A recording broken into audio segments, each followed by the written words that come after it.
Welcome back students.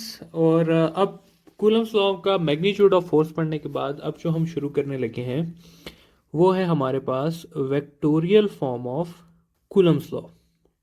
इस topic में जो है स्टूडेंट्स को हम ये डिस्कस करेंगे कि डायरेक्शन क्या होता है फोर्स का, कहाँ पे चार्ज पड़ा हो तो किस तरफ फोर्स लगेगी, और छोटी मोटी और चीज़ें। ठीक है, तो किसी भी अगर मैं वेक्टर की बात करूं, सिर्फ मैं इसकी बात नहीं कर रहा, फोर्स की किसी भी अगर हम वेक्टर की बात करें तो वेक्टर के पास दो चीजें होती हैं।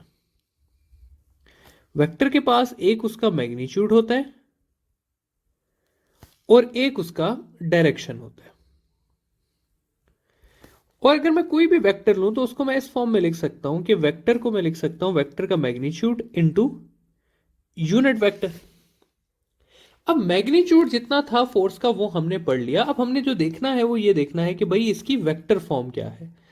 तो फोर्स को हम दो तरीके से वेक्टर फॉर्म में लिख सकते हैं। पहला ये है कि F इज इक्वल टू के Q1 Q2 r square into r unit vector.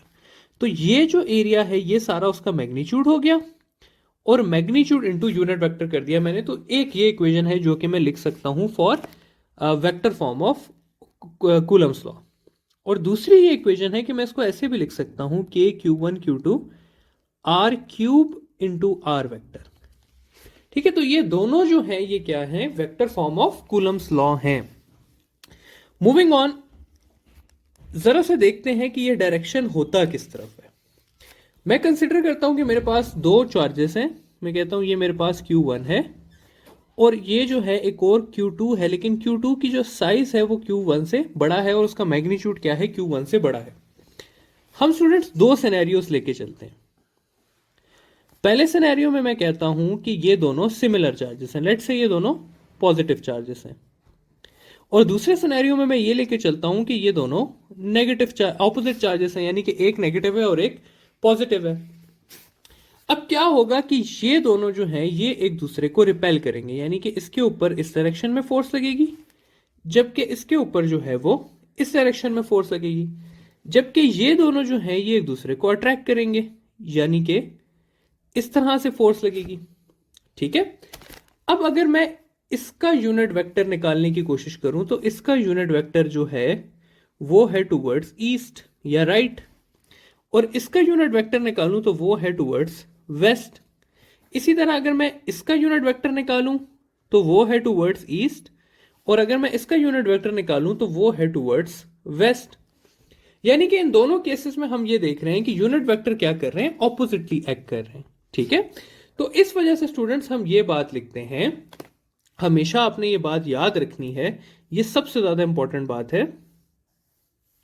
यहां पे पहले स्टेटमेंट की फॉर्म में लिखते हैं कि force between the two charges is equal in magnitude but opposite in direction.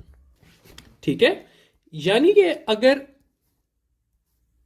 ये दो चार्जेस हैं मेरे पास,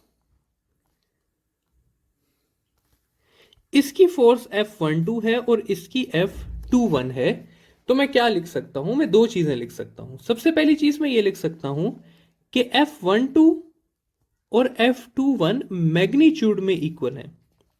यानी कि अगर F12 2 न्यूटन है तो F21 भी कितनी होगी, 2 न्यूटन होगी। लेकिन अगर मुझे इसे वेक्टर फॉर्म में लिखना है तो मुझे लिखना पड़ेगा F12 is equal to minus F21, क्योंकि वेक्टर फॉर्म में ये क्या हो जाती है, एक दूसरे के ऑपोजिट हो जाती है। ये चीज लिखना कि F12 is equal to F21, ये बिल्कुल गलत होगा। क्यों गलत होगा, क्योंकि ये वेक्टर्स हैं और इनका डायरेक्शन ऑपोजिट है। तो ऑपोजिट डायरेक्शन में मुझे माइनस लगाना पड़ेगा। तो ये फॉर्म लिख सकते हैं आप और ये भी लिख सकते हैं, लेकिन ये वाली फॉर्म तीसरी वाली जो मैंने लिखी है ये बिल्कुल गलत होगी।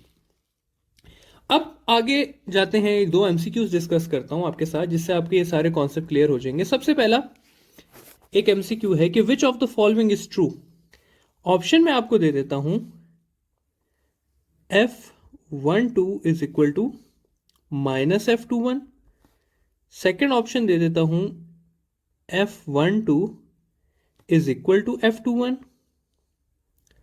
थर्ड ऑप्शन में आपको दे देता हूं F12 is equal to F21। और डी ऑप्शन दे देता हूं ऑल ऑफ दीज के ये सब के सब करेक्ट है। देखिए स्टूडेंट्स, ये पहला ऑप्शन गलत है क्योंकि पहले ऑप्शन में हमें मैग्नीट्यूड दिया हुआ है। मैग्नीट्यूड जो है वो F12 का F21 के इक्वल होता है, ऑपोजिट नहीं होता, क्योंकि मैग्नीट्यूड में ऑपोजिट वाली बात ही नहीं आती। दूसरे में हमें वेक्टर दिया हुआ है और कहा हुआ है कि ये दोनों वेक्टर्स इक्वल हैं, जबकि दोनों वेक्टर्स जो हैं वो ऑपोजिट के इक्वल होते हैं। तो ये इक्वेशन इस फॉर्म में ठीक होगी। तीसरी जो इक्वेशन है वो ठीक है और उसमें ये बात की भी है कि मैग्नीट्यूड्स जो हैं वो इक्वल होते हैं। तो ये बात ठीक है क्योंकि हमें पता है कि मैग्नीट्यूड्स क्या होते हैं, इक्वल होते हैं। तो ये जो सी ऑप्शन है आपके पास, ये आपका करेक्ट ऑप्शन है। ठीक है। एक और कॉमन सवाल है स्टूडेंट जिसमें आप लोग हमेशा जो है वो कुछ ना कुछ गलती कर जाते हैं। सवाल बहुत सिंपल सा है कि दिया होगा कि a charge of 8 coulomb exerts a force of 8 Newton on a charge of 0.01 coulomb. ठीक है। तो the force exerted by 0.01 coulomb charge is. देखिए, अब इतना सिंपल सा सवाल है कि एक बड़ा चार्ज है 8 कूलम का, यानी कि एक बहुत बड़ा चार्ज आपको दिया हुआ है और एक बहुत छोटा सा चार्ज दिया हुआ है। कहा हुआ है कि ये चार्ज इस चार्ज पे 8 न्यूटन एक्सर्ट करता है, तो ये कितनी करेगा। अब आप लोगों का माइंड इस तरफ चला जाता है कि भाई ये बड़ा चार्ज है तो ज्यादा फोर्स एक्सर्ट करेगा, वो छोटा चार्ज है तो कम करेगा। तो अभी हमने पढ़ा कि दोनों फोर्सेस जो हैं वो इक्वल ही फोर्स एक्सर्ट करेंगे। तो ये जो छोटा चार्ज है ये भी 8 न्यूटन ही एक्सर्ट करेगा, लेकिन क्या, ऑपोजिट डायरेक्शन में। ठीक है।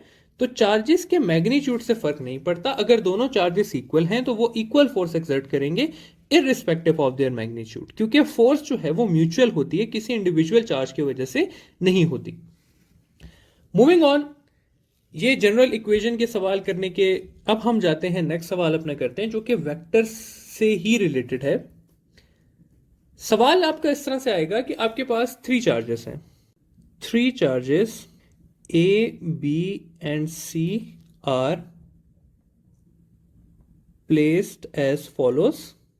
Find the point at which force is directed leftwards.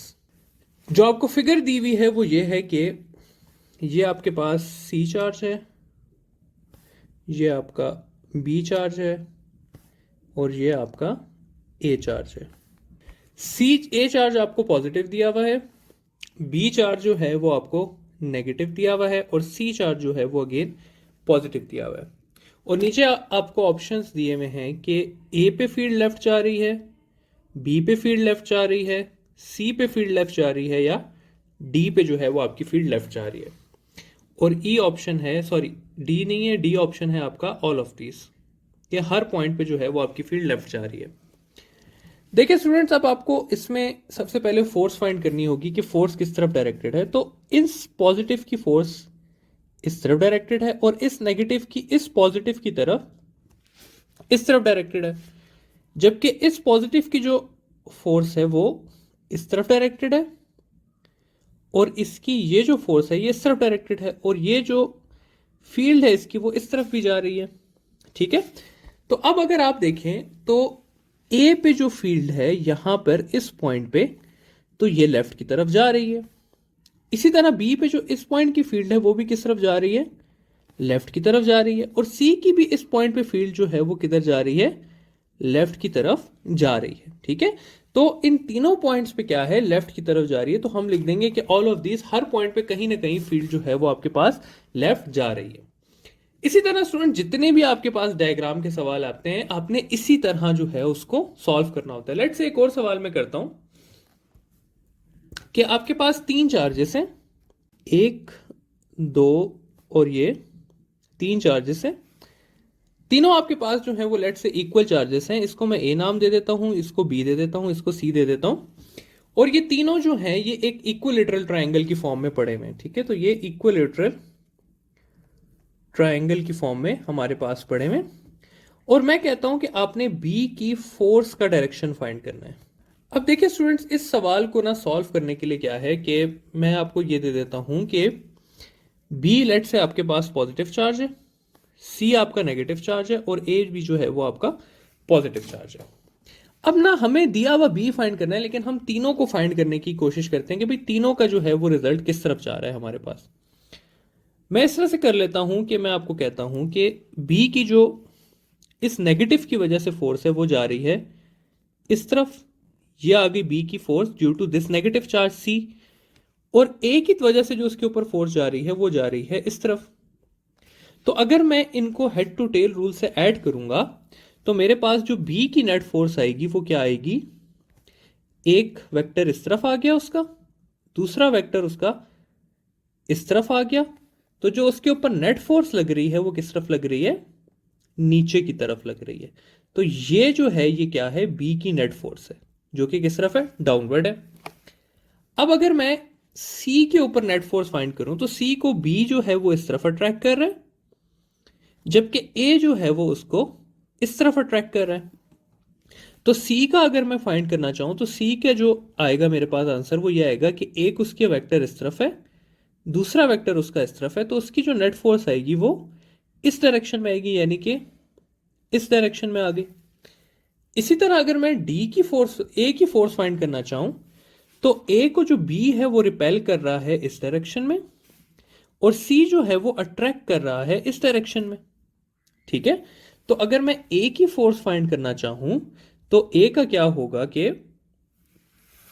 एक वेक्टर उसका ये बन जाएगा, दूसरा वेक्टर उसका इस तरफ बन जाएगा, और उसकी जो नेट फोर्स आएगी वो मेरे पास इस डायरेक्शन में आएगी, यानी कि इस डायरेक्शन में। तो बी की जो नेट फोर्स है वो टुवर्ड साउथ होगी, सी की जो होगी वो नॉर्थ ईस्ट होगी। यहां पे मैं लिख देता हूं, बी की जो है वो टुवर्ड्स साउथ आ जाएगी, सी की जो है वो नॉर्थ ईस्ट हो जाएगी, जबकि ए की जो है वो टुवर्ड्स वेस्ट हो जाएगी। तो इस सारे को सॉल्व करने के लिए स्टूडेंट जैसे आपको ये पता होना चाहिए कि पॉजिटिव नेगेटिव के बीच में अट्रैक्शन है या रिपल्जन है, और दूसरी चीज जो आपको पता होनी चाहिए वो ये है कि आपको वेक्टर्स को सम करना आना चाहिए, ड्रॉ करना आना चाहिए। ठीक है, तो इस तरह से आप जो है वो कोई भी आंसर फाइंड कर सकते हैं। यहां पर हमारा कूलम्स लॉ का टॉपिक खत्म होता है। अब इंशाल्लाह हम इलेक्ट्रिक फील्ड की तरफ जाते हैं।